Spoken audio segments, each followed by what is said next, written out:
You're watching Packers Total Access Live, your daily source for Green Bay Packers content. Created for the fans by the fans. Hit like, subscribe, and turn on notifications so you know whenever we go live. Don't forget to follow us on Twitter at Packers_access. Go Pack Go. Enjoy the show.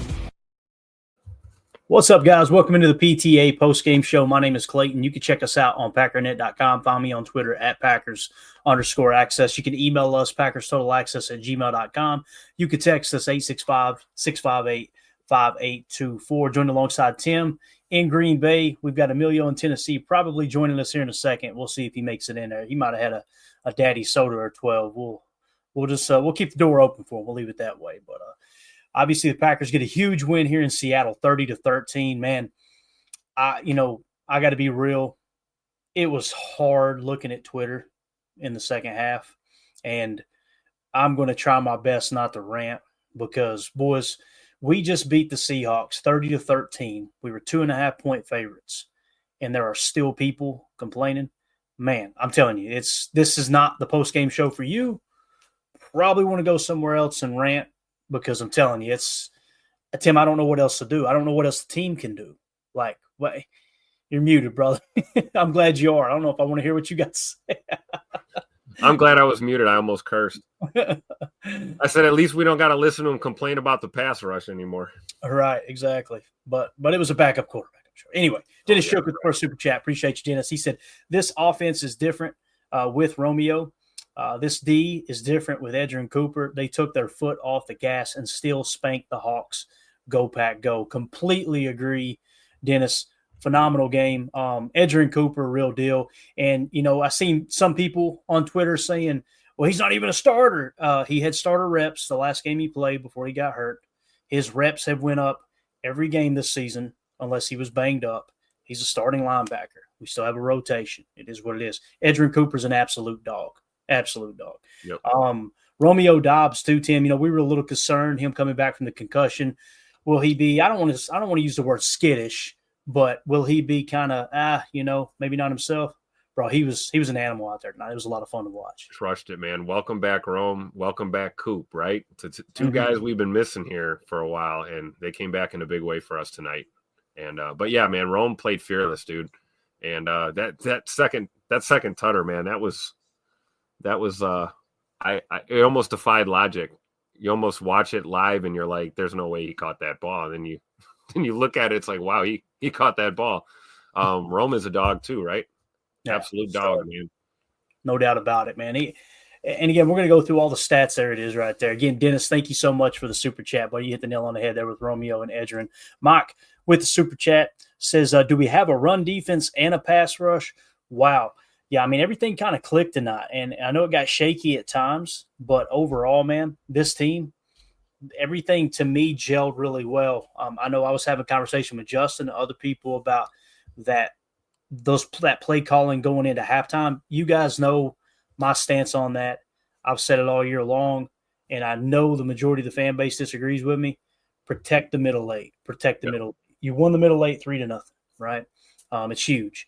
But that run defense and the pass rush tonight was awesome. And they were a little more aggressive, meaning they weren't as concerned about Geno Smith running the ball as I thought they would be. Yeah. And, boy, it showed, too. They just pinned their ears back. And Carl Brooks looked great. The Rashawn Gary sack, Carl Brooks should get as much, if not more, credit than Rashawn Gary for that sack because he was just – he cleared the way the entire play, just absolutely blew the pass play up. Of course, Rashawn Gary having the great wherewithal, and it was kind of designed to do that way, let Carl pave the way, Gary lag back, and then, of course, clean up with the sack. So, Mike, appreciate the super chat there, pal. I think my favorite was the Devontae Wyatt spin move for the sack. That was a beauty. That one will probably make chalk talk, right, Clay? Oh, no doubt about it, man. No doubt about it. I immediately thought of Dwight Freeney. I really did. Yeah. Again, this is what we talked about with Devontae Wyatt. He's a great pass rusher. Right. If we can get him a little more sound in the running game, man, holy cow. You're going to have a stud there. And someone had replied to me on Twitter and was like, really, I still think we should go get a defensive lineman in the draft like we were talking about, try to improve that position. But This is what you want to see out of Wyatt, right? You want to see him kind of dominate. He dominated that rep. We got Emilio joining us now. Emilio, what's your initial takeaways here, buddies? We're just diving in. First of all, King Tron, thank you. He just became a member here on YouTube. Appreciate you, buddy. Love it. Go ahead, Emilio. Yeah, I thought, honestly, it reminded me a lot of that Tennessee game we went to. What it kind of felt like to me was just a bunch of sacks, and it felt like our offense could kind of do no wrong, except we weren't putting it, we weren't finishing every drive with a touchdown, but it reminded me of that. I love that the defense got together, got a pick, got a turnover, got a bunch of sacks, kind of really what they needed. Kept them under 20. That's all I asked out of our defense, and I think they did that well. It was tough with Geno going out, but you got to make sure that if that happens, we got to not let up, keep the hammer down, keep the gas on them. So I'm glad that they did that. Coop almost had two also. Yeah, he had the tackle for a loss there at the end too, didn't he? Yep. It is. So like Ted Tomato said, Cooper coming in like an unidentified drone. I'll see what you did there. By the way, Pat McAfee mentioned that earlier. He mentioned that on NFL Game Day game day morning, and it was absolutely hilarious, bro. He mentioned it, and Rich got so uncomfortable. It was so funny. Anyway, we got a special guest in here, guys. Welcome back, Jacob the Beard. Look at this. Carly, you got. I know you guys are missing Jacob so much. I just thought I'd channel my inner Jacob's beard. Did great. You did great. We're going to continue to do it until he comes back. That's the way it's going to work. Wow. Oh, wow. Probably listening to this and thinking, what the heck have they done to me now? You can only imagine, Jacob. Let's see here in the chat. Crystal Dye says, Tim, 30 touches for Josh Jacobs. Let's go. It was great. Did you hear Rodney Harrison on the pregame? When he said the magic number was 25 carries or more for Josh Jacobs, I'm like, man, I wonder if Rodney's a fan of the podcast, guys. We've been talking about that magic number, and what a game from him, though, right? Yeah. Like, I don't care. The guy had his second fumble of the year. Whoop-de-doo. We've seen running back. Listen, that wasn't him being careless either. No, it got punched out. It was a great play, right?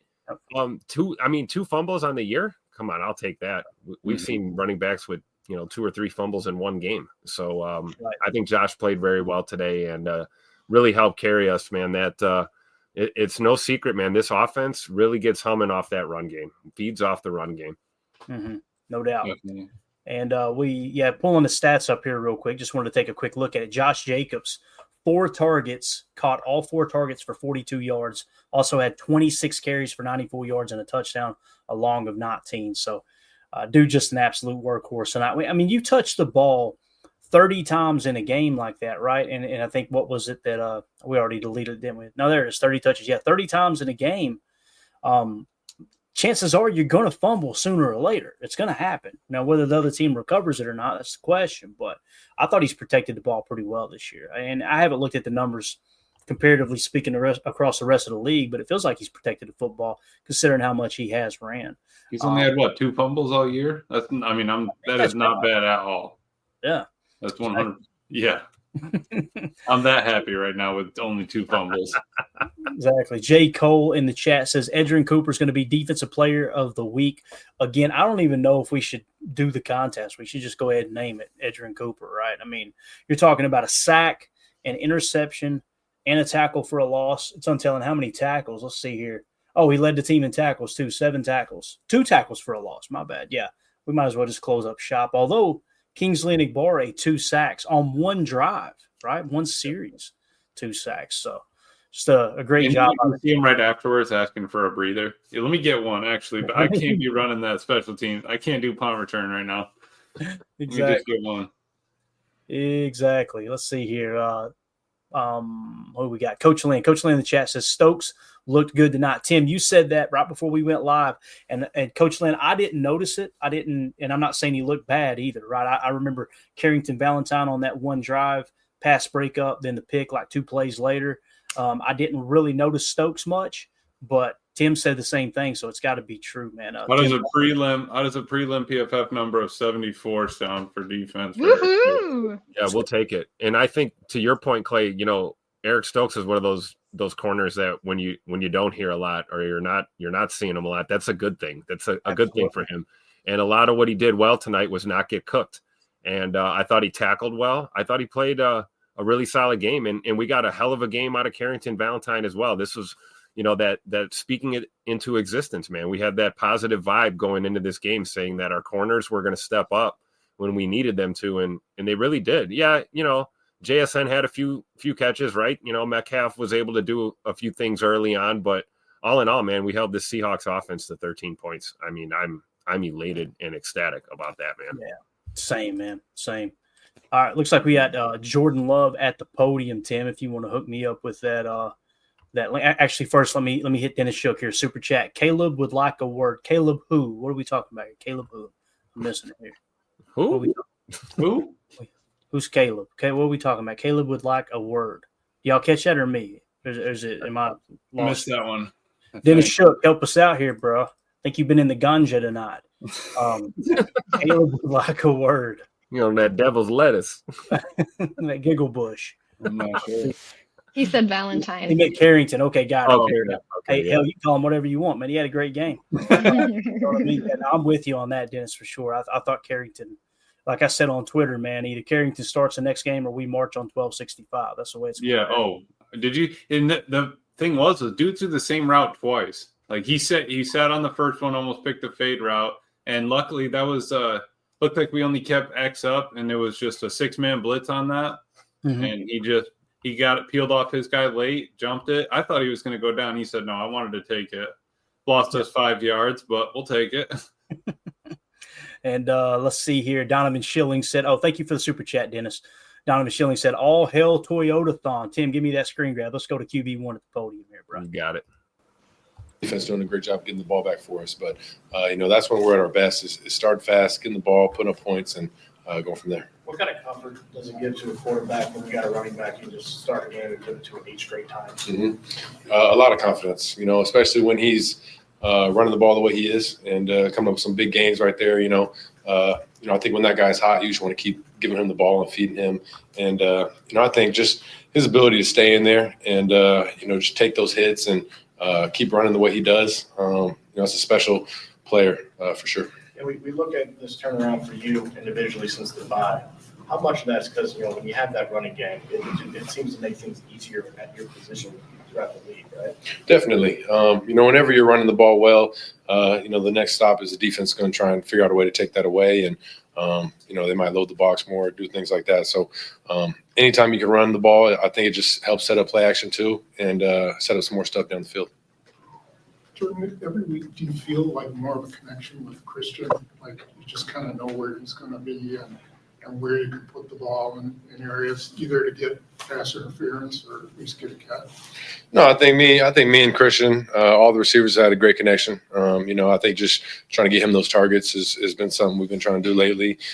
He's been doing a great job. I think obviously there was a couple of deep balls today that were left short. I wish I would have put them out there more for those guys to go make a play, but they're doing a great job trying to fight through contact and drawing some of those PI calls. But, obviously trying to get him the ball as much as possible the way he's, running down the field and getting past some of these DBs. So definitely something to keep going forward. Is that route to Romeo on the last touchdown exactly where you want him to be, just right down the post? Yeah, he's just running a post, and they brought all out pressure, and he just won inside, and I just threw it up for him. He made a play, but it was definitely a lot closer to the back end line than I thought it would be. But yeah, all out, he's just got to go make a play one-on-one with that DB, and he came up with it. What was the situation with the clock at the end of the first half there? Obviously, you guys had to set up a field goal, but were you trying to push it there or just kind of get into field goal range? No, we were we had a shot play called right there, so we we're definitely trying to take the top off and score a touchdown. I think that's always the mindset in those 2-minute situations. We had a timeout, so we were trying to push the ball down the field, and we drew the PI call right there with a couple seconds left. But we were trying to push it down the field. What did their defense change coming out of the locker room? Obviously, it was a really explosive first half for you, and it seemed to take a while to kind of get your feet under yourselves in the second half. Yeah, I don't think they did anything crazy, anything that we might not have been expecting. I think we came out and just weren't making the same plays that we were making in the first half. And, that was probably the most disappointing part of the game for us is just the second half. We didn't feel like we got back in that rhythm and that groove and were able to continue to just move the ball. But I think more than anything, we were just hurting ourselves in some of those situations. All right, there you go. There's QB1 at the podium. Like what he said, man, you could tell they're not satisfied with that second half, right? And I know it got a lot of scrutiny. And here's the thing, though, when you've got a lead like that, everybody's put the hammer down, right? I love what Cannonball John said right here. Glad we took the points twice with field goals. Because I'm telling you, when you throw the hammer down and it doesn't go your way, next thing you know, you look up and it's a 3-point ball game. They never got they got within 2 scores, right? Yep. And I'm telling you, it was just – and then when you needed to turn it back on, bang, defense steps up, makes a play, Romeo Dobbs touchdown, and you're right back up, put the dagger in them, right? It's – I don't know, man. I guess I'm a boring fan, but that's just the way I see that is – I mean, if you think the ending was kind of nervous there in the second half, can you imagine if those 6 points are off the board? We're having a totally different conversation here down the stretch. Mm-hmm. Yeah. And like Ted said, it's still 30 points a game, even though we ended up with those field goals. I mean, 30 points should win you the game. That's right. Out of all of our losses, I think, we would have maybe 2 that we didn't win with that. That's huge. So I'm thinking the offense is coming together. Jordan Love really is starting to heat up. Yeah, for sure.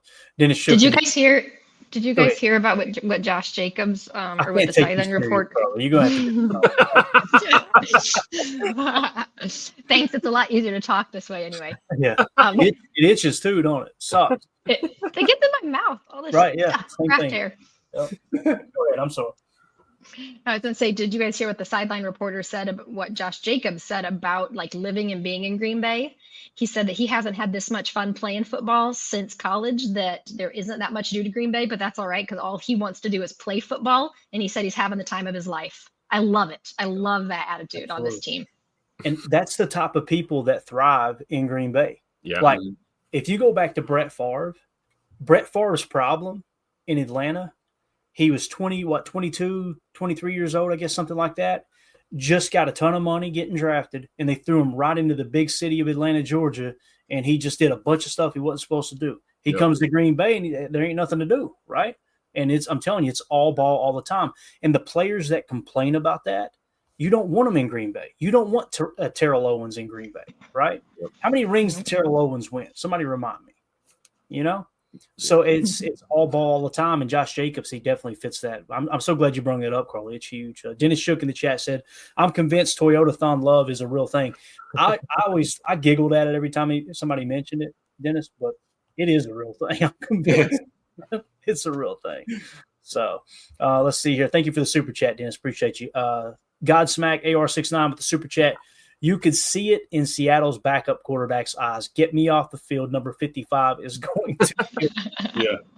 Hey, man, I'm telling you right now, dude, J.J. Enagbare cranked it up tonight. He took over that one drive. He literally had a sack, a tackle, and then a sack. 3 and out. They're off the field. Just dominated. I thought we got a good game out of Mosby, too. I thought he stepped up tonight, played pretty good. Kobe Wooden also made an impact, and a lot of guys stepped up. TJ Slayton played pretty good inside. We talked about Devontae Wyatt, but yeah, man, seeing JJ Enagbare tee off like that, man, we love to see that, dude.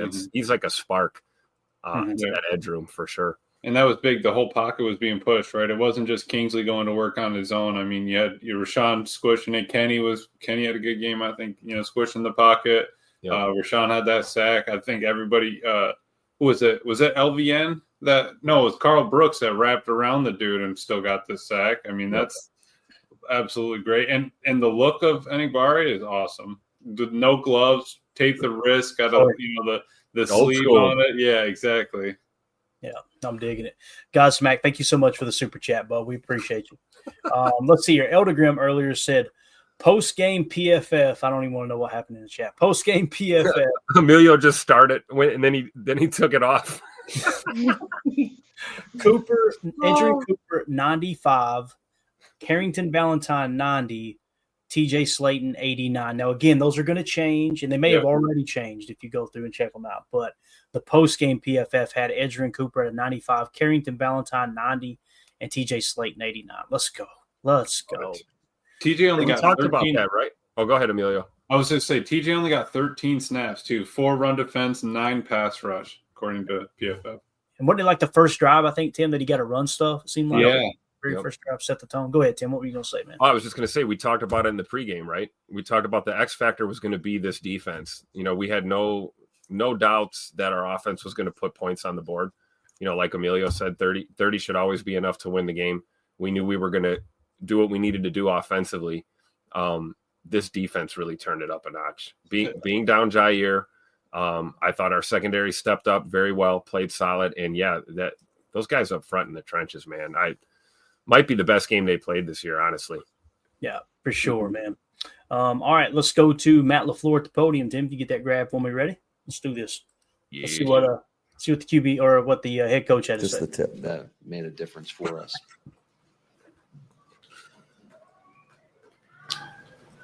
You guys are probably going to have to play on the road. You know, when you get in the playoffs, you're going to have to be, road warriors. How do you like how you're handling these situations when you're on the road? You must have listened to my post-game press deal with Larry. It's exactly what I said. I mean, that's the reality of it, more than likely. So, but we just got to keep stacking wins and try to take it one day at a time, one game at a time. But I like our guys' confidence. You know, we came out, we started fast. We knew that was going to be a key to the game to try to take the crowd out as best we could. And I thought, the first half was a pretty clean half. CV had a huge pick for us, and we were able to take it down in points and get points at the end of the half. I totally mismanaged the end of the half. I mean, that was 100% on me. Just being too indecisive, putting it on Jordan, giving him a call at the line of scrimmage. It just took far too long. So that is something that can't happen, and that can cost us if it were a tighter game. So that one's on me. Were you thinking they're just get into field goal range and then get into a half 17-point? Not necessarily. It was a moment where I was indecisive, and then didn't want to call timeout because too much time had ticked off the clock, and then I should have called timeout and didn't. It was just poor management and something that can't happen. And Jordan was checking to a play. Is that Yeah, he was. Yeah, I gave him free reign to get to what he wanted to, and but I shouldn't have done that. I should have been more decisive and had a play called for us. Got on the ball. Definitely did not want to give him the ball back before the end of the half, but once we got into midfield, we needed to be more aggressive, and that was just lousy play calling by me. You could obviously see it in the stat sheet, but what did having Romeo back mean in this game? Yeah, how about that catch, that second touchdown catch? That was big time play. I love how Rome works, and he's been pretty consistent for us when given opportunities, and he comes through. So it was cool to have him back out there, and it's hard to get all the guys the amount of touches you'd like to when you have a room that you feel is pretty stacked, and you got a lot of guys that you want to get involved, whether it's our running backs. Certainly Tucker Kraft made some big time plays, but that's a good problem to have. With a young team, what is the process like of instilling that killer instinct that in games when you just go finish it? How important was that touchdown to put a stamp on this? Oh, it was big time. Because it felt way disjointed in the second half. I mean, that's the reality of it. And again, give them credit. I mean, that's a good defense. But I thought there were some opportunities there we just didn't capitalize on. And some was just lack of execution, and other was terrible play calls. How do you look at those pass interference ones to Christian? So, Jordan said he wanted to get the ball out there a little bit more, but he still gets it, in a situation where the receiver has some sort of an advantage. I mean, you consider those? Are you talking about the last fourth down or the last third down? Well, the first half pass interference down to Christian when the guy was right in his chest. He said he wanted to get that a little bit farther down the field. But I mean, are those plays you consider good decisions on his part because he sees a guy one-on-one and thinks maybe he can get interference? I would think so. Yeah. I mean, if we have a lot of confidence in our wide receivers, no matter it's Rome or Wicks or Watson or Jay Reed, Bo, any of those guys. And when they get one-on-one ops, we expect them to make the plays. And then, I mean, a PIs, it doesn't show up on the stat sheet, but those are some chunk plays. Matt, All right. I know some people are having a hard time hearing it. I completely understand. I wish there was something we could do to make it louder, but unfortunately, it's cranked to the gills there when it comes to the Twitter player, I guess is the right way of putting it. King Tron with the super chat. Appreciate you, buddy. He says, great win tonight. Go, Pack, go. Pray for Quay and Grant. So that was an ankle for Quay, right? Am I thinking right, guys? I think so. Ankle or knee? Something. I was honestly going to ask you because I didn't hear when they were reporting it, but it looked like that. It looked like it kind of got folded up on when he rolled and got that tackle. Just weird landing. Yeah. Hopefully it's nothing super serious and he's all right because I've been waiting a while. I want to see him and Edrin Cooper on the field for a whole game together. In the chat, we asked the chat. They give us 3 ankles and 1 knee. So okay, now we got 4 ankles. That's enough. We'll take it. Ankles, Majority rules, right? I think King Tron, thank you so much for the super. And same thing with Grant DeBose, obviously, man. Haven't heard an update yet. So if you guys know an update, throw it in the chat for everybody. Hopefully everything's going as good as it possibly can there with Grant DeBose down in Miami. Harry Cheese in the chat said, I actually said, hey, nice tackle, Stokes. I don't think I've ever done that. So good stuff. We're going to give him some.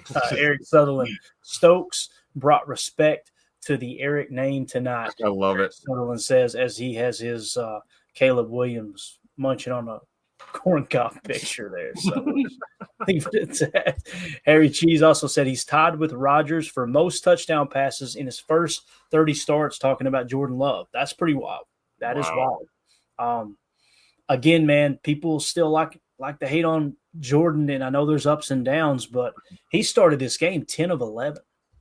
He was on freaking fire. And guys, we talk about the three phases of the game, right? The first quarter, you're gathering information. The second into the third quarter, it's about controlling the middle late. You make the adjustment, and then it's the fourth quarter is just a standalone game. And that's exactly what happened. First quarter, hey, you were prepared, man. You came out and you got off to a hot start. They made the adjustment. You controlled the middle late. And then you get in the fourth quarter, it's a standalone game. Now it's okay. We got a 10-point lead. We got a 14-point lead. Whatever the lead is, the clock's our opponent.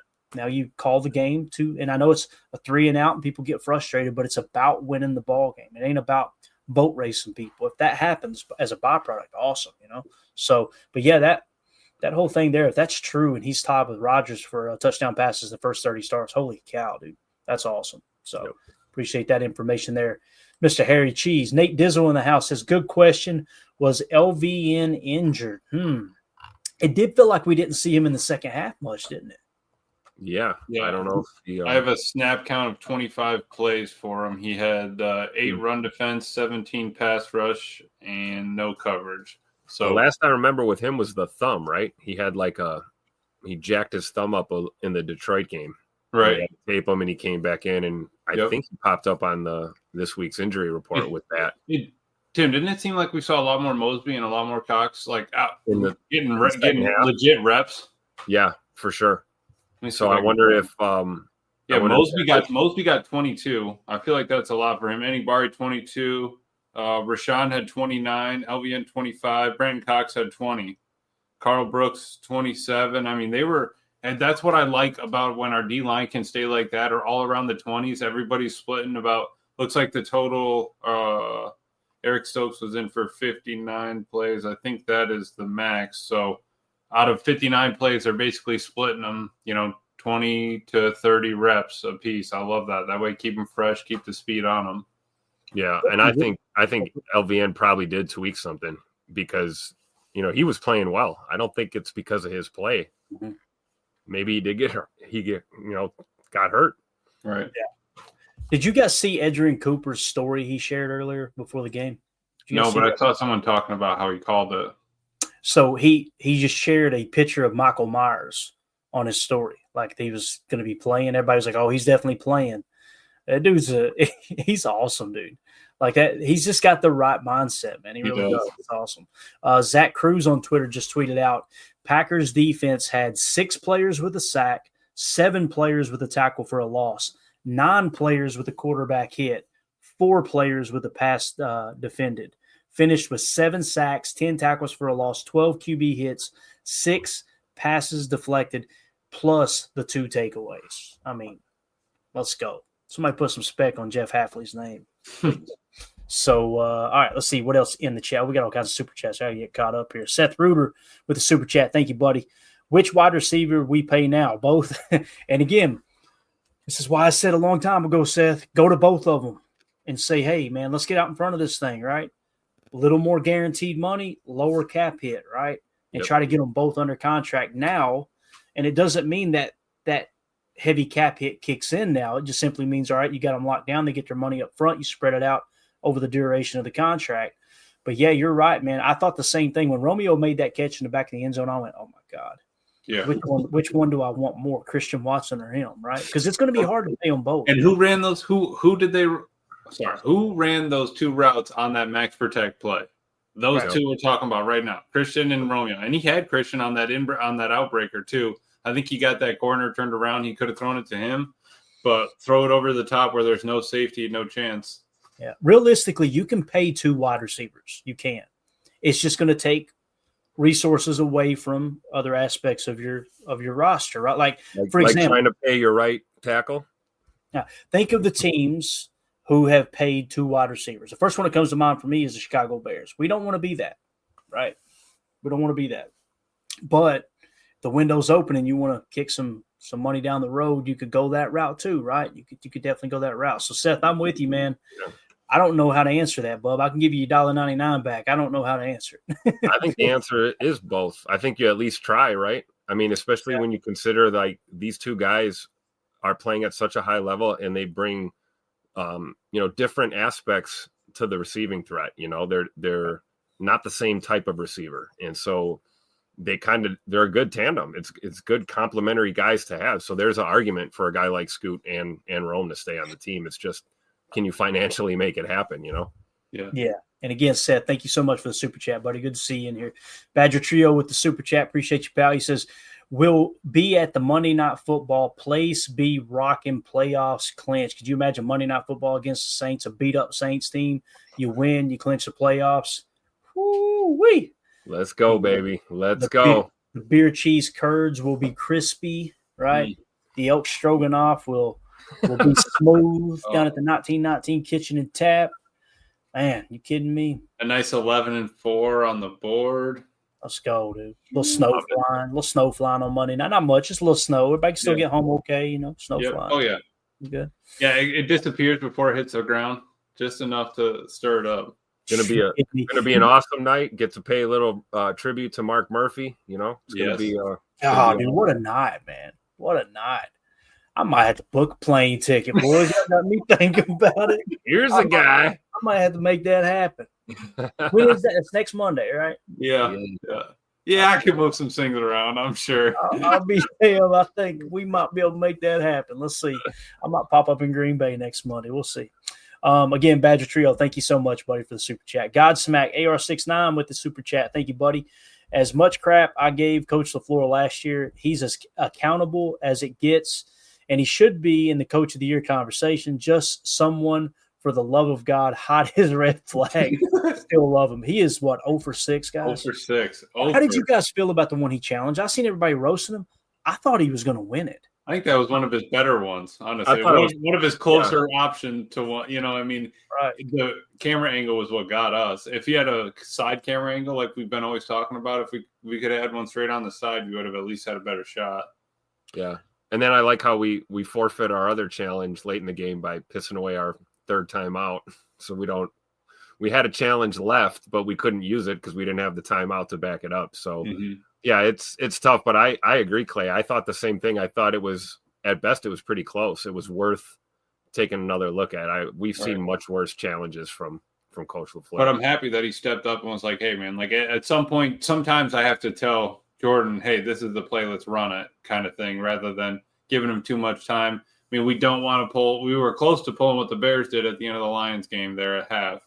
So I'm glad Matt, at least said something about it. But no, I think that he's, Jordan has all the skill and everything. He just wants to find the right one. I'm happy that he's dumping it down early. He's not taking, he took those T swings 2 or 3 times this game when the pocket was, inches from him. And I'm glad that he's able to wait till the end, but still get it off a nice safe pass. Yeah, definitely. And Godsmack, thank you so much for the super chat, buddy. Mike Hebring with the super chat says, any update on Watson's injury? Mike, I seen your super chat ahead of time. I went and combed through. The last thing I seen was Rob Domofsky saying he came down hard and he was sitting on the bench at that point. It was like 40 minutes ago. It was right at the end of the game, or right as the game wrapped up, I guess. Yeah. So I don't think if it was serious, he would have went to the tent, right? Yeah. He would have went in the locker room. My guess is pretty big lick. Yeah, losses win, right? That's kind of what I was thinking. So hopefully that's the case, and we'll keep an eye on that too before the show. That's what happened to Romeo on that first penalty he drew. That deep route where he kind of smacked. I was like, oh, and then he kind of did the punching on the ground. I was like, all right, he's okay. But I didn't like how he bounced, slapped his back on the turf. Yep. Yeah, definitely.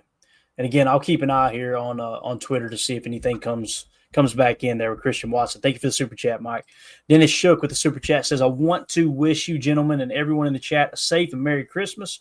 I'm an OTR truck driver. This show is always here for me when I'm missing the wife and kids. God bless you. Hey, Dennis, appreciate you, buddy. You be safe out there. Mm-hmm. Thank you for keeping this country moving out. Yeah, appreciate that. One of the most important jobs in this entire country out there, man. We take it for granted every day. It's just something that, obviously it's definitely behind the military and the police officers and emergency responders, all that stuff. But man, if the truckers ain't around, boys, I ain't getting that. The blood of the country. We ain't eating nothing if the truck drivers. Blood of the country stops pumping when the truckers stop driving. That's right. That's right. So, Dennis, thank you, buddy. Thank you for your service out there, man. We appreciate you for sure. All right, let's see. Keep an eye on the chat for me, guys. Don't let me miss out on these super chats if they come in. I'm sorry. We just got one more. Did we? Okay, pop it up there. Let's go ahead. G126 comes to Monday night for the PTA fantasy playoff. Here's the guy. Man, look at that, dude. You kidding me? Right. That's right. So that playoffs. It's the top 6, and then what? We got the Turlet Bowl for the rest, or Turlet Bowl. The Turlet Bowl. We could have the fantasy playoff party over at the what's it called? The Glass Slipper? No, what's it called? The Oval Office. There you go. Oval Office. Yeah, after the game, everybody meet up. And they said there's nothing to do in Green Bay. Stop it. They said there's nothing to catch in Green Bay. Stop. Oh boy. There you go. Jake, thank you so much for the super chat, buddy. I'm excited to see what happens in the playoffs there for sure, man. Not from the Oval Office, but you know what I'm talking about. So let's go through the stat line here real quick in the box score. Again, you guys keep an eye on that super chat for me. And a regular chat too. If you guys got something, mark it and just throw it up on the screen. Cut me off. Jordan Love, 20 of 27 for 229 yards, 2 touchdowns, no interceptions. And again, that was with them taking their foot off the passing throttle there in the second half, right? I think he started the game 10 of 11. I think he was 9 for 9 and then threw an incompletion, then completed the next one. That's the last time I kind of looked at it. He was 10 for 11 at one point. So obviously a very efficient night, 2 touchdowns, no interceptions. You love to see it, man. Jordan's getting better as the season's going along, right, guys? It really is.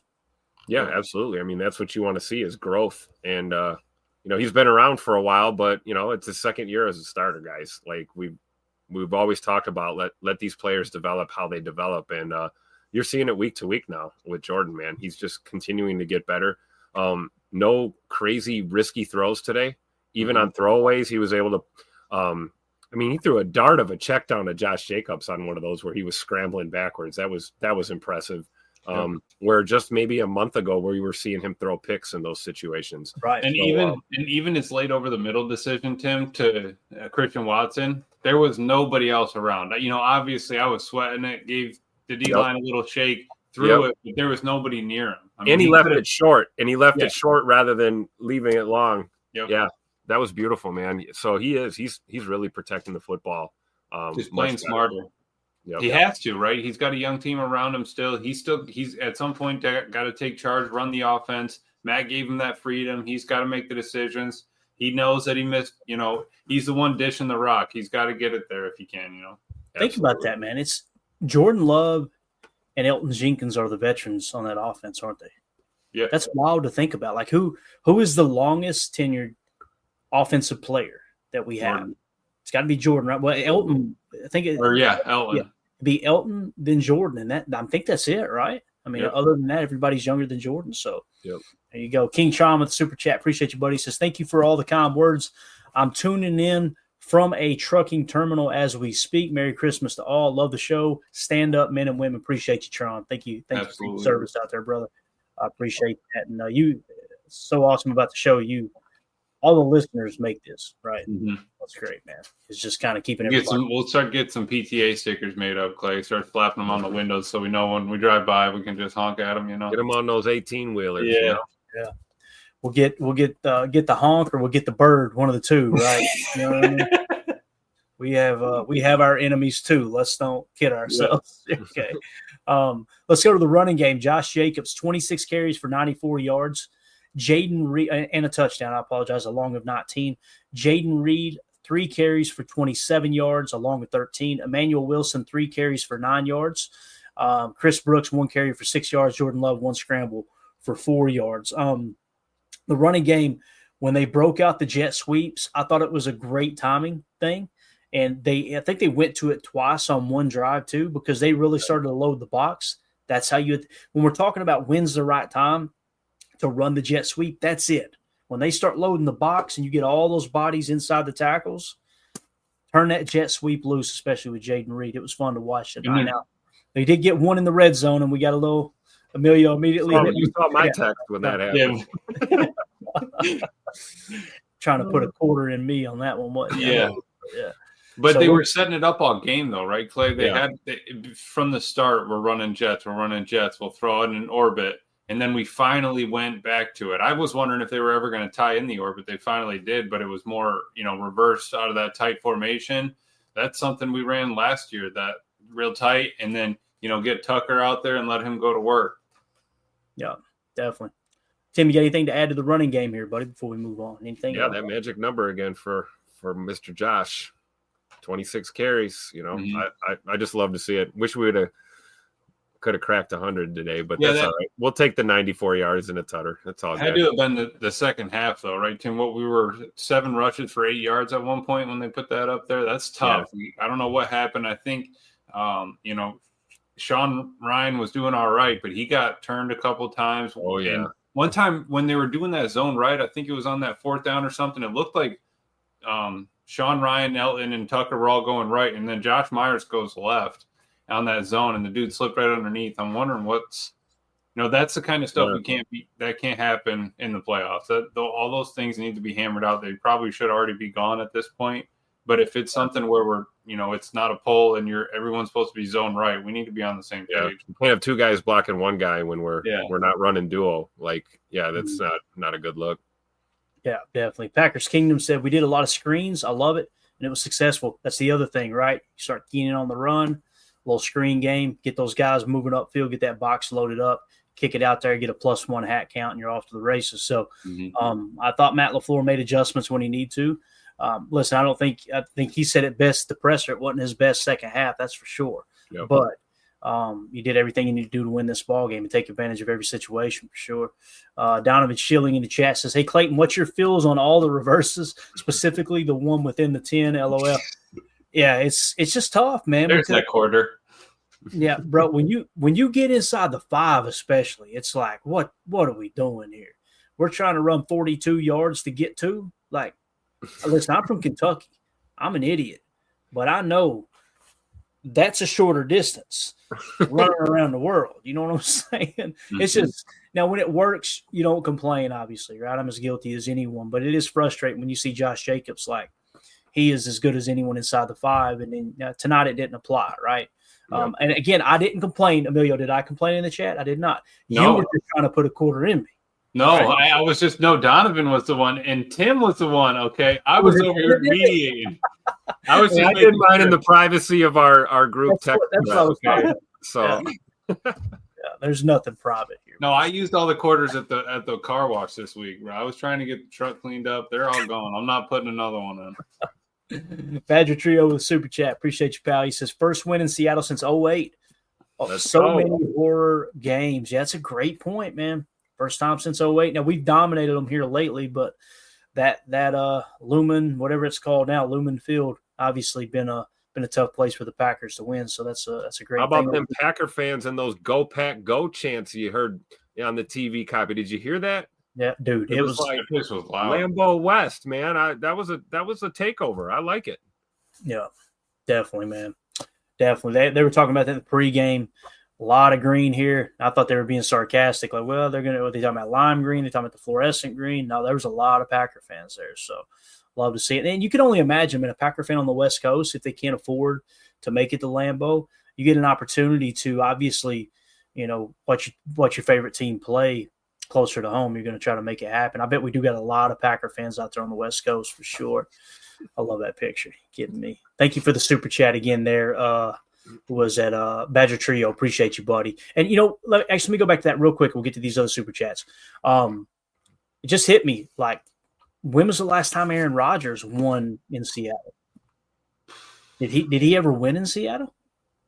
I mean, 2008. He took over win in 2008. 2008 was his first year. So he might have won there his first year, and then after that, he didn't win there again, right?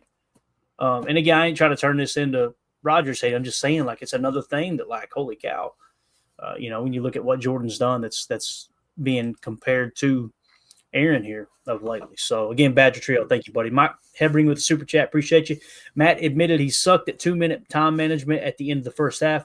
I wholeheartedly agreed with him, is what Mike Hebring said there. Appreciate the super chat, man. United Bates with the super chat, $30.13. I see what you did Another there. final score super chat from Bates, the great. I love it. Keeping the tradition alive. He said, what was Emilio's passer rating at the parade? Starburst to the foreheads. Sounds like a metal band. Appreciate y'all so much. No, Emilio, the first pass I got stuffed at the line, man. I smacked the side of my fingers on the side of the windowsill. It did not feel good. After that, though, I had a run there. I was on a heater. I think I went 9 for 10 after that, and then just tried to hit a couple deep balls. It was tough though, because then you got some of the kids that just were going for it, and the candy that's in the road, they're like weaving across, and I'm like just walking the line a little bit, So, but it was a good time. I appreciate you, Bates, and Merry Christmas to everybody. Emilio was over there like Tupac LaFleur and Tuck Norris at work here, Yeah. I told him, I said, I needed a sidekick. I had help in the back, so it was a team effort. There was no way I was chucking all that. Yeah. I would have been shopping for candy for that parade and like testing weight. Like, yeah, I can get a good. Yeah. Well, the problem is then it gets cold. Got to keep it inside. Can't let it be outside cold for the night. Some of them were Tootsie Rolls. Those things had some solidity to them. Solidity. Yeah, man, those things were solid. I mean, I'll look that up. I love it. All right. You say they were thick? Is that what you said? Yeah, they were. I think you did say it. All right. My goodness, man. Thick. All right. So, again, Bates, thank you, buddy. You're too kind. We appreciate you, man. Dennis Shook with the super chat. Emilio saves his quarters for the working man's Gatorade. Yep. You know it. That's all I drink. Besides Evan Williams and a lot of bourbon. But that's besides the point. I like it. All right. Evan Williams, sponsor the show. Hey, okay. Real quick. He was a step slow today? No? Or was that just me? Do you think he was a little? Yeah, I don't think Williams is 100% yet. I thought he was just a little slow today, a little bit half a step behind, which I'm not mad about, but I just think that he wasn't, letting it rip. I think he was still holding back a little, or he just, didn't have. You see, he put a shot on Tyler Lockett, though. I did see that. Yeah. The piss was hot with that one for sure. Yeah, so on his PFF prelim was a 56. He did. You said 83 tackling. That's what they had him at, Tim. He stuck him. But I think his coverage, he was just a second behind. Yep. But I'm super happy that Metcalf was an absolute no-show. Besides a couple of the JSN, they really didn't have a passing game. They were really using Metcalf as like a decoy on a lot of things, trying to free up JSN and Lockett there for a while. I also saw Metcalf block Isaiah McDuffie almost to the sideline. So that's also, I mean, he is a grown man. Yeah, he's a big old boy. Jackson Smith and Jigba had 10 catches, but only 83 yards. So they definitely kept everything underneath them, jump out to a lead, and now we're off to the races, right? Like you always say, right? Limit the explosives. Absolutely, man. It's huge. In an explosive game, we won 6-3 tonight. Huge. So, big. I mean, we doubled their explosives. We won the turnover differential 2-1, and we won the middle 8 3-0. And then the first down passes, you guys know I'm not a fan, right? Yeah. We were 7 of 8 on first down passes. You want to know why we jumped up early? The first half, 4 for 4 on first down passes. So when you hit we were kind of varying when we were throwing on first down, though. It wasn't back to back drive, constantly throwing on first. Matt was mixing it in good with the run game, and I think that's why we found more success tonight. Yeah, and you know why Matt doesn't script his first 15 plays was because all he called was 22 or 23 dive for the first 10 plays. He was just like, save the ink. We ain't got to. It was one, I think Pack Daddy retweeted it. It's like inside zone, just hit in the face, good stuff. It was like edit D's. How about that? Dennis, thank you for the super chat, buddy. Badger Trio with the super chat. Appreciate you. He says Watson cleat to shin in interview saying he's okay. So I didn't know that. So he took a cleat to the shin. He should be good to go. Maybe a little laceration there, right? There was some solidity to that cleat, it sounded like. So that's terrible.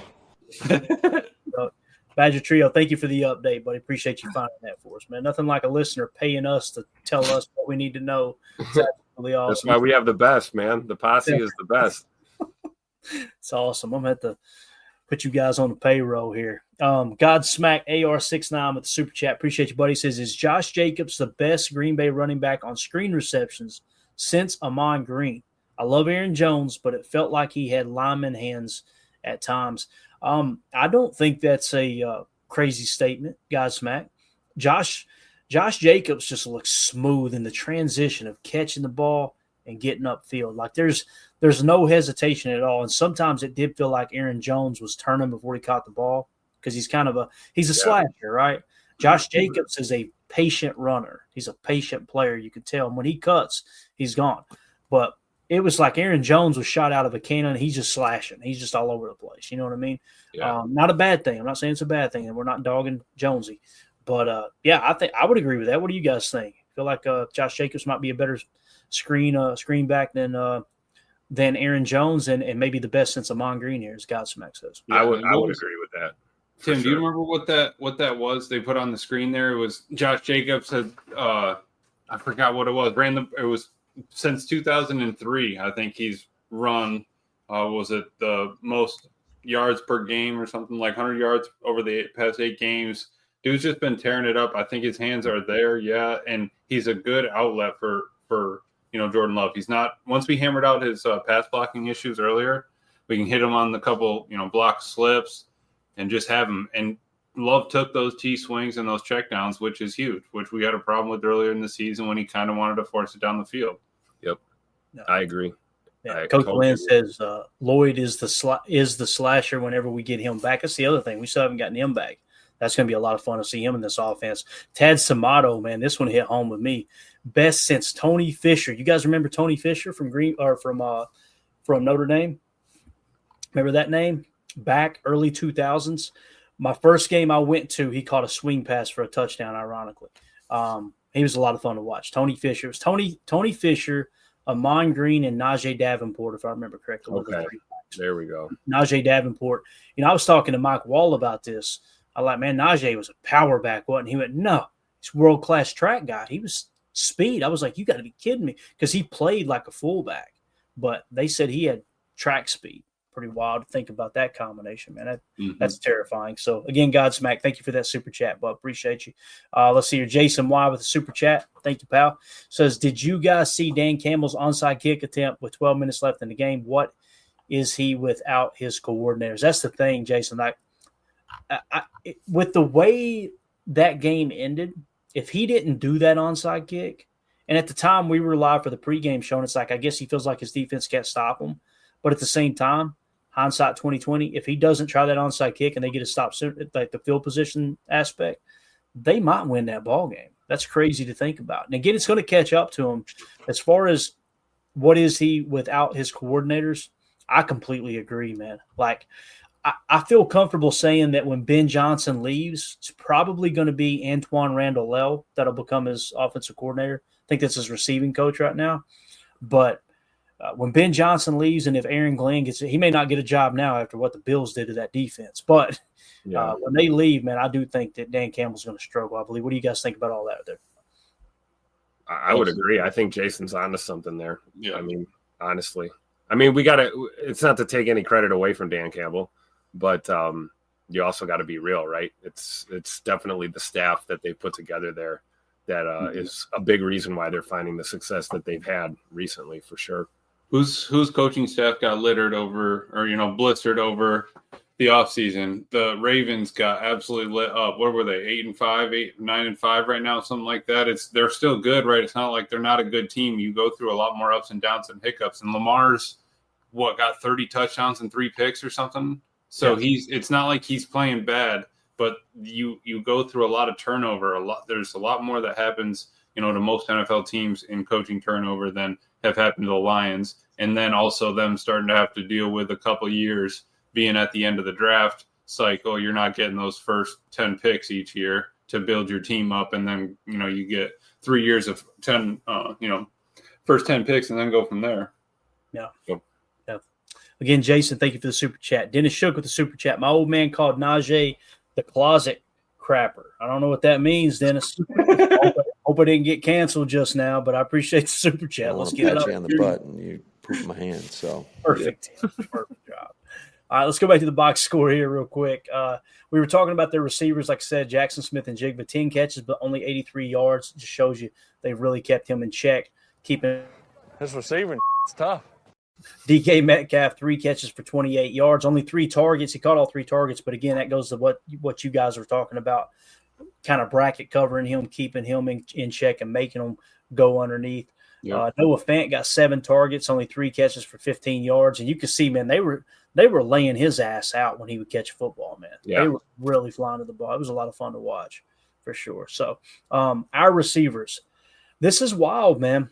We hit 1, 2, 3, 4, 5, 6, 7 different receivers. Okay, Christian Watson, 3 catches for 56 yards, but he did get the deep pass interference penalty. Right, huge. That's not going to show up in a stat column. Josh Jacobs, 4 catches for 42 yards. Romeo Doubs, 3 catches for 40 yards with 2 touchdowns. This man right here, 3 catches for 40 yards, 2 touchdowns, and he also had the deep PI that put him inside the 5. Remember that before halftime? He got the field goal. Tucker Kraft, only 2 targets, but 2 catches for 34 yards. Got some yak there. We've seen that. Yep. Jaden Reed, 6 targets, 5 catches, 34 yards. Not bad. Dontavion Wicks, 2 catches for 14 yards. One of which, though, if I remember correctly, first down, right? Move the sticks. Yep. So it just seems like they kind of go to him in those moments when everyone else is being bracketed. And it was another one of those, he just sat down in space, right? Ran and found the space and, made a great catch and picked up the first. I love to see it. Absolutely. Chris Brooks, 1 catch for 9 yards. Go ahead, Emilio. I was just saying, of those 7 that you were talking about, 6 of them had had at least 2 catches. That's huge that you're spinning it around, but it's multiple catches to each of those targets. And I think there was definitely a conscious effort to give Jaden Reed the ball. I know he didn't get any last game.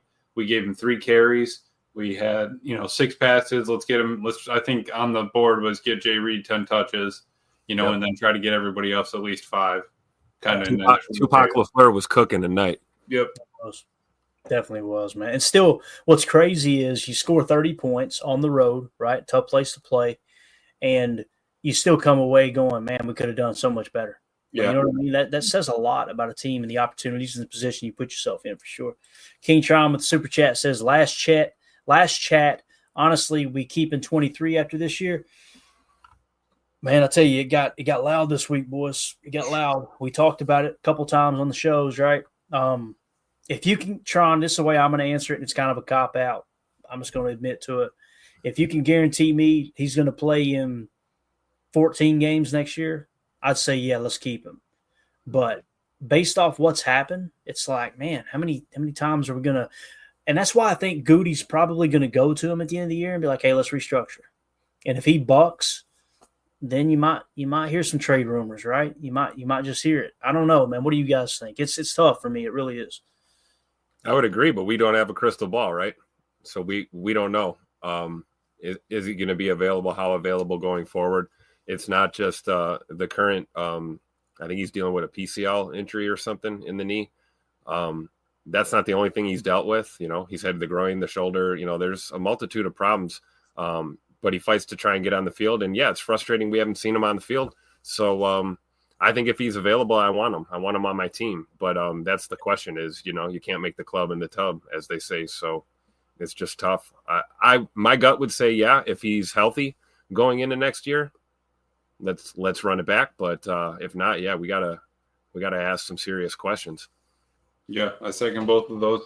You know, players go through injuries, you know, ride it out. Sometimes they're perfectly fine. You know, Rashawn went through his knee. He was down again the year after, and now he's starting to climb back.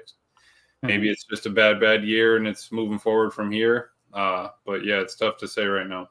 I think if we would all agree that if we do have Jair back, we want the old Jair back, right? We want this Jair back. Took it down the sideline, turned up with my guys, gave the football to a little kid wearing 23. And again, he's the 11th highest graded corner this year going into week 15, right? According to PFF. And then passer rating when targeted, he was like 21st in the league, 20th, somewhere around that range. So he's a solid number one corner. It's not like he's played bad. It's just he hasn't played much. You know, it is what it is. So, and like I said, if he does something in the playoffs, or if he does two or three things on the games leading up to it, and a couple of plays in the playoffs, the year of him being hurt is going to kind of go down the drain. If he showed up and played, and if he say he plays, gets hurt again, whatever, fights through it while he's playing in the playoffs, that's a different story. If it's down to crunch time, like right at this second, we don't need him on the field. I'm not mad at getting other reps to other players. Carrington is obviously just getting better by having these reps, which is just going to help us down the road. Yeah. I mean, it looks like Stokes got better too. Right. Stokes played better simply by playing more, having to play more. Yep. And I guarantee you, Carrington Ballantyne getting that interception, boys, Stokes is looking at that going, I gotta up my game here. I gotta, you know what I mean? We just gotta have a little chat with CV about that, running it out of the end zone bro. Buddy. Mandy said, I know I heard you. Hair out. Mandy said she heard me scream. She was watching the game downstairs. She heard me all the way upstairs scream, Get on the effing ground. Everybody's going, whoa, Clayton's the calm one on the show. No, he ain't. Not during the game. You know, because usually on those, like when you pick one off in the end zone, you look downfield, you see daylight. We all know it's a pick six. You just bolt and go up the sideline. But if you think you're going to run it out and start weaving through traffic. He did. He danced around. Oh, my goodness. He was trying to show Rich Bisaccia he wants to be a punt returner, too. He's like, Coach, watch this. I'm about to show you. It felt like they took a commercial break, came back, and he was still trying to get out of the end zone. And that's what it felt like. Right. So. I found myself thinking, man, why didn't Tyler Lockett make the tackle there? We'd have been great. Force the touchback. See? King Tron, thank you for the super chat, buddy. Mike Hebring with the super chat. Who has more touchdowns after the first 30 starts, 10 or 12? I think somebody said it earlier in the chat, Mike. They're tied, is the way I understood. Is that the way y'all understood that too when it was mentioned earlier? I don't know. I'm not a doctor. Mike, that trick question. They both have 56 touchdowns in the first 30 starts. That's wild, man. That is wild. Well, you're talking about a first ballot Hall of Famer, the guy that everyone refers to as the best thrower of the football. And their touchdown passes are the same. That's crazy. That is nuts. That's exciting is what it is. So, dude, we're lucky. We're absolutely blessed. And 30 starts. That includes the Kansas City game. That includes that fit. You know what I mean? So it's not just he's building something. You can tell a quarterback, what's the number, 26 or 28 starts. You can tell if you have something after that. Yep. Mhm. That's when Toyota's on fired up. Pretty sure. So he's just been cooking ever since. It's like, all right, yeah, we got our guy. Emilio's shopping for forerunners right now. Yeah. online. Little estimate rig. Yes, Again, sir. Mike, thank you for the super chat, bud. We appreciate you. All right, let's go to the defensive side of the ball. Then we got to give away an autographed Lucas Van Ness jersey, boys. Edgerrin Cooper, 7 tackles, 6 solo, 1 sack, 2 tackles for a loss. And, of course, he had the interception in which he returned it for 22 yards. I mean, guys, 6 solos tackles. I'm going to say it again. A sack, 2 tackles for a loss, and an interception where you gain 22 yards of invisible yardage. Like that's someone who's tilting the field in your favor. There's no two ways about it. He's a real, and it's not like, oh, he finally had a good game. No, this dude, when he's on the field consistently, when like early in the year they were kind of easing him in. When he's on the field, he's making a difference. And you step back from a scouting standpoint and go, okay, what does he do well? Where are his limitations? I do not see a limitation. He can cover down the seam. We've seen him in the pass breakup against Jacksonville. He can blitz the quarterback and strip the sack, for a fumble like he did against Jacksonville. We've seen him scoop and almost score fumble recoveries, right? We've seen him tackle in the open field. We've seen him tackle for a loss. We've seen another sack tonight. We've seen him pick the ball off. Listen, Quay Walker, it sucks with the ankle because he was starting to play better, and hopefully he's not out too long. But how many interceptions have we seen him drop? Yeah. Edgerrin Cooper is like maximizing his opportunities. And again, it's not a knock against Quay. It's just showing like this dude, Edgerrin Cooper, is the real deal, man. He is. How about Hopper? Did you like how fast Hopper was flying around on his 3 plays? Did he have 3 plays? I missed it. At the end of the game there, he had 3 plays. He made a tackle there. I liked it. Oh, man, all right, I got you. So I love what Chris Collinsworth said too, though, man. He shouted. He said everybody we talked to in Green Bay, they keep mentioning Edgerrin Cooper's name. So Here's the guy with their production meeting. That's perfect. All right, let's go rapid fire. We're running out of time here. Kingsley and Igbare. Here we go. Coach Lynn, Cooper is a war daddy. Love it. I don't know what that means, but all right. So Kingsley and Igbare, 5 tackles, 5 solo, 2 sacks, 3 tackles for a loss. Let's go, man. Big game from him. Edgerrin Cooper, 5 tackles. Keyshawn Nixon, 5 tackles, 1 tackle for a loss. Keyshawn had a rough night. I imagine he's going to have a pretty bad grade with those 2 penalties, but we'll see. Isaiah McDuffie. That one penalty, that first one was ticky-tack. Yeah, I agree. Yeah, I agree. But PFF will, they'll do their thing. He at a prelim had him at 55.6. Okay. Yeah. I honestly stay around there, right? Somewhere in the 50s, probably. Yeah.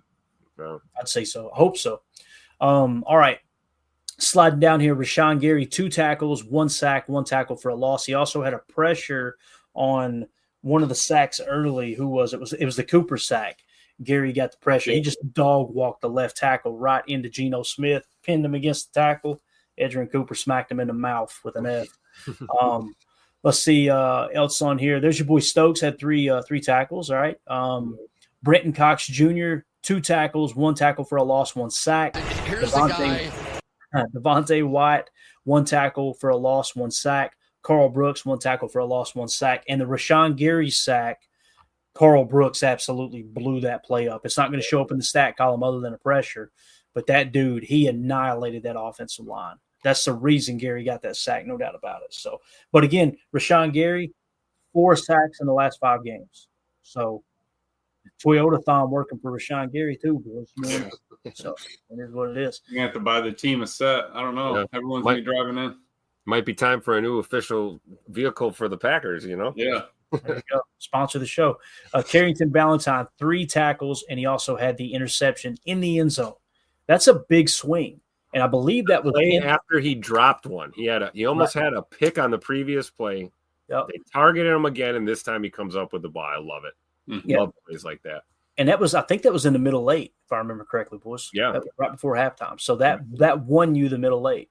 If that's a touchdown as opposed to an interception, or they even score 3 points, you may end up, best case scenario, tying in the middle late, 3-3. So huge play there from him. Anything else you guys want to look at statistically? Coach said it means game wrecker. Got it. And Appreciate it. also, Tad said any of our linebackers greater than Campbell. Yes. Hey, listen, man. Yes. The little Asian dude down here at the Japanese restaurant that makes sushi rolls for me, he's a better linebacker than Devondre Campbell right now. I'm just telling you, he's like 5'7". I'm just saying. All right. Yeah, I mean, because he would show up and actually want to be there, right? He would show up. He may not survive a snap, but he would show up. He got little ankles. I've seen it. Shouldn't have had that popcorn, Brucey. I love that.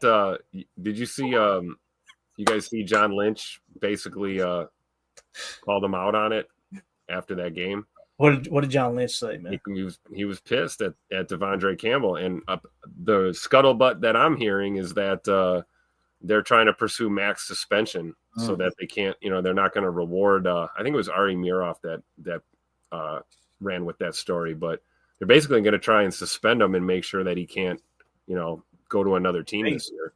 Yeah, so that's the other thing too. Like you suspend him for the remainder of the year, he doesn't get those salary checks. Yep. And you could probably try to do some kind of grievance to get some of the guaranteed money back too, right? Yep. So hopefully they do that, man. I'm with you on that. King knows what I was going for. Can of corn, and I'll be fine. Can of corn. Is that from? You better not cut me. Is that from Long and Short? Yeah. Yeah. I need to go back and watch it, man. That's a good movie. Good movie. Bruce. Will you teach me to football? All right, this Like, show. you need to watch more movies, man. We just need to have. I ain't got time to watch movies, Amelia. I'm a busy person, bro. You know how much Madden I play. I mean, you know how much work I do around here. That's right. Yeah. Same. A lot going on. Yeah, double XP weekend. I'm sure, Clayton. I heard it. Come on now, don't be playing those games. Is what it is, man. We can call Cleat on you.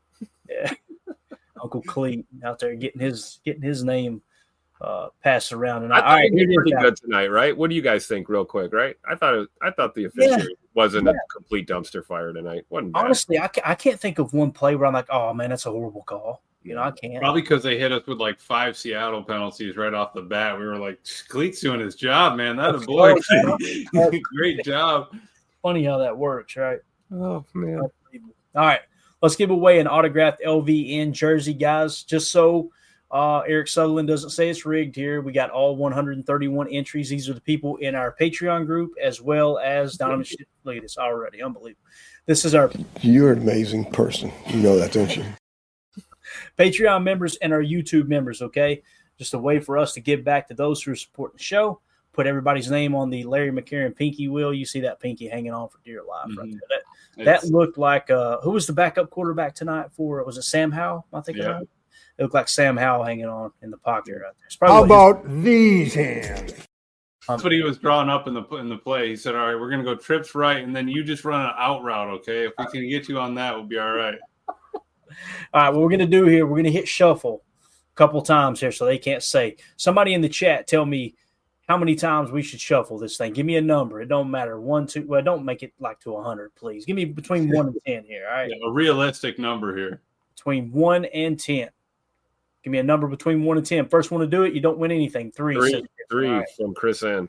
All right, Chris N. We're going to go 1, 2, 3. I see Emilio's name. He ain't getting this. I'm 100. Yo, I told you, if I get this, I'm taking it without a doubt.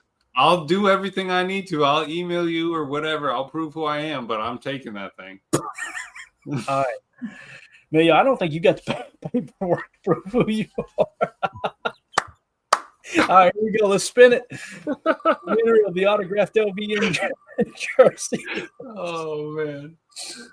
It is. Come on now. Is it Ron again? No, okay. Who is almost Ron Eckert? All right. Lyrical Killer. We got Emilio's favorite rapper is the winner. Huh? All right, let me spell this one out. Give me a second. Y'all are off. That's lyrical with a K. Lyrikal. All right. So he is the first place winner. If we don't hear from the lyrical god there, we're gonna give it to the second. Who? No whammies. No whammies. Who's it going to be? Who's it going to be? Greg in Green Bay. Here's the Okay. guy. There we go. AKA Tim's burner, right? All right. And then let's go on for the third place in case we don't hear from those two knuckleheads, all right? Yeah, look at Nick McSwain. Yes, I am Lyrical Killer. All right. And just in case those two guys don't show up, if they're running from the government right now, you never know, right?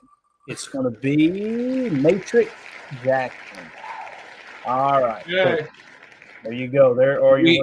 We got the last one squared away, right? Yes, we did. We did. Okay. For sure. Yep. So we're good there. And those are going to go out with this. So as soon as we, obviously, the winner of these contact me, I'm going to go ship all that off together and get that sent out to the winner. So we appreciate y'all supporting. So again, those winners are Lyrical Killer, Emilio's favorite rapper. We got Greg in Green Bay, and then Matrix Jackson. So the way that's going to work is Lyrical Killer, shoot me an email or a text, okay? Text 865-658-5824 or email me, PackersTotalAccess@gmail.com.